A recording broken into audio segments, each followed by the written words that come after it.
তো যেহেতু এটা একটা সেবামূলক প্রতিষ্ঠান, এদের জন্য সেবার মান আরও বাড়ে, এইটি তাদের কাছে বলা হয়েছে।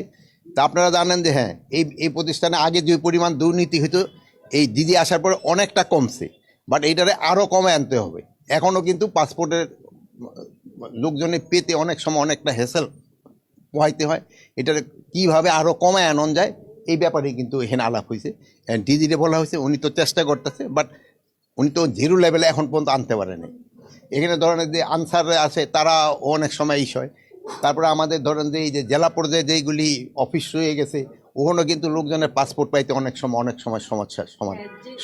আর প্লাস আমাদের একটা ওই যে এমআরপি পাসপোর্টের যে একটা সমস্যা ছিল, এটা ইনফ্যাক্ট এই পাসপোর্ট ডিপার্টমেন্টের জন্য হয় নাই, এটা হচ্ছে অন্য একটা কারণে। এটা যদি আপনারা অনুসন্ধান করেন বাইর করতে পারবেন, এটা আগের সরকারের একটা সমস্যা, ওইটা এগোঘাড়া এসে চাপ ছিল, কিন্তু এই সমস্যাটাও সমাধান হয়ে গেছে। আর এখন আমরা বলছি যে এই 31শে ডিসেম্বর এই বছরের ভিতরে সব আমরা ইলেকট্রনিক পাসপোর্টের ভিতরে যাব, এমআরপি আর থাকবে না।